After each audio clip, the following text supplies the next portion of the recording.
नमस्कार दोस्तों। तो कल आपने फाइनली यहाँ पर न्यूज़ देखा होगा कि नेशनल स्टैटिस्टिकल ऑफिस के द्वारा यहाँ पर जो फाइनेंशियल ईयर 2019-20 है, इसका क्वार्टर फोर्थ का आखिरी जो क्वार्टर होता है किसी साल का, यहाँ पर फाइनली जो जीडीपी का आंकड़ा आया है वो आया है करीब 3.1%। और इसकी वजह से जो पूरे साल भर का दैट इज 2019-20 फाइनेंशियल ईयर का जीडीपी है वो बन रहा है करीब 4.2%। तो ये इस वीडियो में हम जानेंगे कि 4.2% ये आया कैसे, इसका मतलब क्या है, इंडियन इकोनॉमी पर ये जो 4.2% जीडीपी का आंकड़ा आया है पिछले साल का, क्या ये कोरोना वायरस की वजह से है। काफ़ी कुछ जानने को है इस वीडियो में। चलिए आगे बढ़ते हैं। मैं हूं अंकित अग्रवाल और अपडेट के लिए आप मुझे फॉलो कर सकते हैं इंस्टाग्राम, फेसबुक और ट्विटर पर। मेरे लेक्चर की हर पीडीएफ आपको फेसबुक पर मिलेगी, प्लस साथ में आप मेरा टेलीग्राम चैनल ज्वाइन कर सकते हैं by searching Ankit Agarwal official. ध्यान रखिएगा इसमें 28,000 से ज़्यादा सब्सक्राइबर्स हैं, यही वाला चैनल ज्वाइन करिएगा। और अगर आप यूपीएससी की तैयारी कर रहे हैं तो आपके लिए सुनहरा मौका है। स्टडी IQ लाया है आपके लिए स्मार्ट कोर्सेज, जिसके थ्रू आप अपनी प्रिपरेशन और भी ज़्यादा अच्छे तरीके से कर सकते हैं। तो सबसे पहले जैसा कि आप न्यूज़ में देख सकते हो, growth banks Q4 GDP growth slows to 3.1%, FY20 clocks 4.2%। देखिए यहाँ पर मैं आपको कुछ कॉन्सेप्ट बताऊंगा। कई लोग कंफ्यूज हो जाते हैं कि ये FY19 क्या होता है, FY20 क्या होता है। देखिए इसका मतलब है फाइनेंशियल ईयर।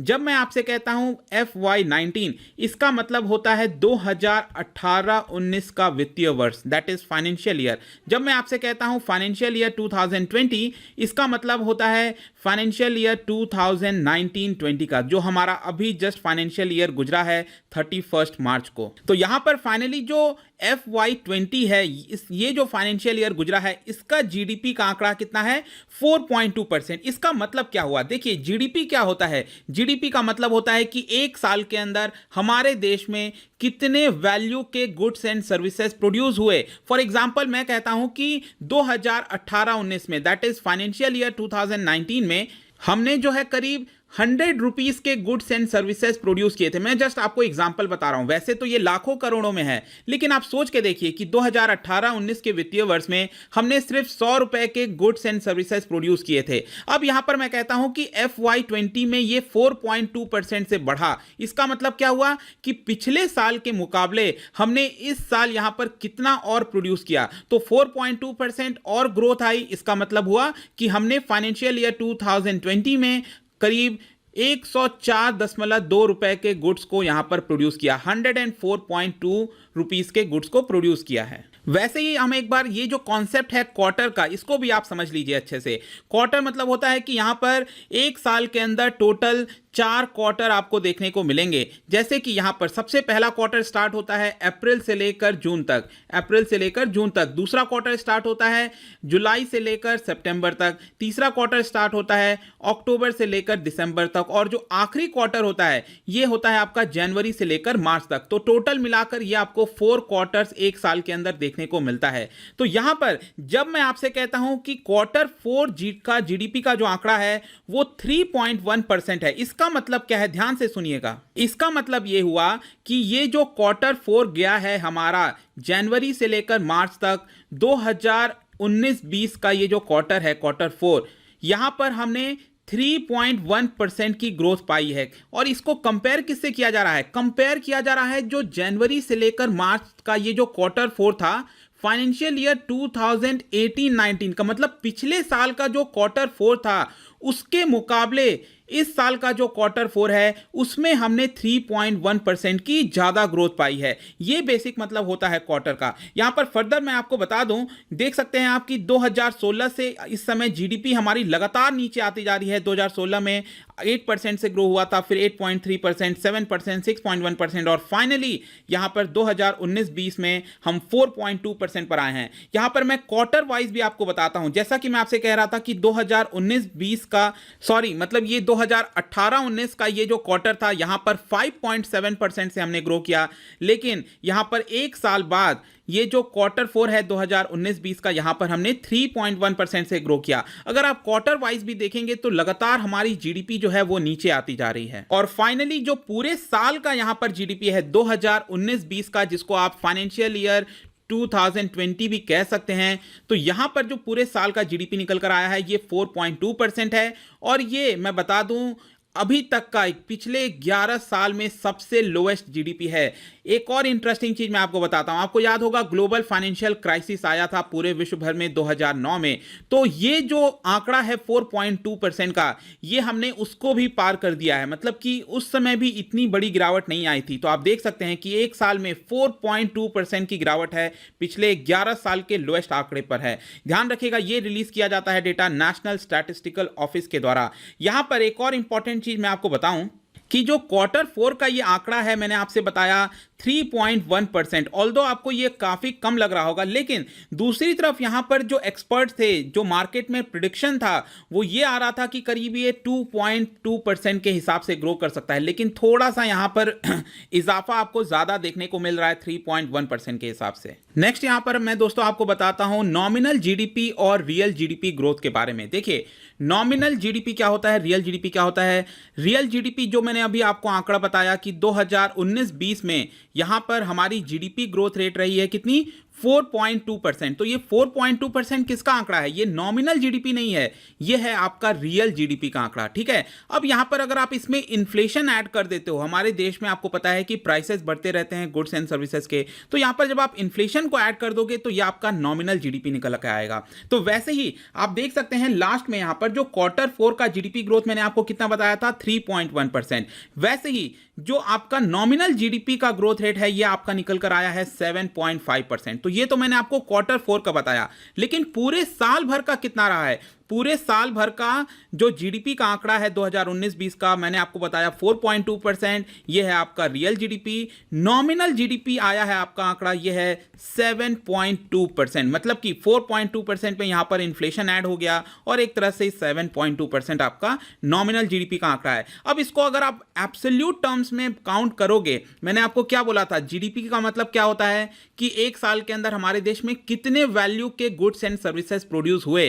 तो 2019-20 में हमारे देश के अंदर करीब 203 लाख करोड़ के गुड्स एंड सर्विसेज प्रोड्यूस हुए हैं। ध्यान रखिएगा इसके बारे में, 203 लाख करोड़ के आसपास। तो जब भी आप इसको कैलकुलेट करते हो आपका डॉलर के टर्म में, तो अक्सर हम चर्चा करते हैं 2.9 ट्रिलियन डॉलर है, 3 ट्रिलियन डॉलर है। तो ये आपका अगर रुपये में कन्वर्ट करोगे इस समय, हमारे देश की जीडीपी वो निकल कर आई है 203 लाख करोड़। नेक्स्ट यहां पर दोस्तों अब मैं आता हूं कि जो अलग अलग सेक्टर्स होते हैं हमारे इकोनॉमी में, अक्सर आपने सुना होगा जीडीपी के बारे में आपको सब कुछ पता लग गया, लेकिन व्हाट अबाउट जीवीए। देखिए, जो जीवीए होता है इसको हम कहते हैं ग्रॉस वैल्यू एडेड। इसके अंदर क्या होता है कि जब हमारे 3 सेक्टर्स हैं, दैट इज प्राइमरी सेक्टर जिसके अंदर एग्रीकल्चर आता है, सेकेंडरी सेक्टर जिसमें यहां पर जो इंडस्ट्री है वो आती है, और यहां पर जो तीसरा है टर्शरी सेक्टर जहां पर सर्विसेज आते हैं, इन सबके जो प्रोडक्शन है उसको आप ऐड कर दोगे तो जीवीए बन जाता है। मतलब कि जीडीपी और जीवीए में बहुत ज्यादा अंतर नहीं होगा, लेकिन एक अंतर क्या है कि जो जीवीए है वो सप्लाई साइड को दिखा रहा है। सप्लाई साइड कैसे, जैसे एग्रीकल्चर हो गया वहां पर प्रोडक्शन कितना हो रहा है, इंडस्ट्री हो गया वहां पर कितना प्रोडक्शन हो रहा है, सर्विस सेक्टर हो गया वहां पर कितना प्रोडक्शन हो रहा है। तो ये सबको आप मिला दोगे तो आपका जीवीए का आंकड़ा निकलता है। तो यहां पर आप देख सकते हैं अलग अलग ढंग से कि जो आपका इंडस्ट्री सेक्टर है, यहां पर मैन्युफैक्चरिंग वाला हो गया, रेड कलर में जो कर्व है ये लगातार नीचे जाता रहा है और ये कॉन्ट्रैक्ट हुआ है। जी हां, नेगेटिव में ग्रोथ हुई है इसकी, पिछले साल के मुकाबले हमने कम मैन्युफैक्चरिंग की है अपने देश में। वैसे ही जो आपका सर्विस सेक्टर है, ये वाला कर्व आप देख रहे हो पिंक कलर में, ये आया है आपका 2.6%। आपको पता है कि जो सर्विस सेक्टर है वो करीब 60% हमारे देश की जीडीपी में कंट्रीब्यूट करता है। तो आप सोच के देखिए, अगर इतना कम आंकड़ा आएगा इन दोनों की वजह से, तो जो ओवरऑल जीडीपी है वो कैसे अच्छी आ सकती है। लेकिन एक इंपॉर्टेंट चीज ये है कि यहां पर जो पॉजिटिव साइड ये है कि जो एग्रीकल्चर सेक्टर है इसने हमारे देश को कहीं ना कहीं सपोर्ट किया हुआ है। आप देख सकते हैं कि Q4 में करीब 5.9% के रफ्तार से यहां पर एग्रीकल्चर में ग्रोथ हुई है। यहां पर फर्दर मैं भी आपको दिखा सकता हूं, Q1, Q2, Q3, Q4 में ये जो एग्रीकल्चर है वो लगातार बढ़ता रहा है। इसकी जो जीडीपी है, ग्रोथ है इसकी बढ़ती रही है लगातार। और मैन्युफैक्चरिंग अगर आप देखिए तो लगातार इसमें कमी आई है और ये -1.4% पर आ गया है। तो यहां पर आपका कंक्लूजन क्या निकला कि जो आपका सेकेंडरी सेक्टर है, सर्विस सेक्टर है, वो लगातार नीचे जा रहा है। इनफैक्ट यहां पर सेकेंडरी सेक्टर में नेगेटिव ग्रोथ हुई है। लेकिन अगर किसी सेक्टर ने हमारे देश को सपोर्ट किया है इस समय, वो है आपका एग्रीकल्चर एग्रीकल्चर सेक्टर। तो यहां पर अब हम ओवरऑल देख लेते हैं। जैसे कि मैंने आपको अभी अलग अलग बताया, जीवीए के अंदर मैंने आपको क्या बताया, ये 3 सेक्टर आते हैं, तो 3 सेक्टर का मैंने अभी आपको अलग अलग आंकड़ा बताया। अगर ये सबको आप मिला दोगे तो जो ग्रॉस वैल्यू एडेड है Q4 की, वो आपकी निकल कर आई है 3% के हिसाब से, और जीडीपी मैंने आपको क्या बताया, ये निकल कर आई है 3.1% के हिसाब से। देखिए, अगर आपको अच्छे से जानना है जीडीपी क्या होती है, जीवीए क्या होता है, इसको अच्छे से मैंने डिफरेंशिएट किया है अपने ये वाले वीडियो में। करीब काफी टाइम हो गया इस वीडियो को बनाए हुए, यहां पर बहुत ही अच्छे से मैंने एक्सप्लेन किया था। आप यूट्यूब पे सर्च कर लेना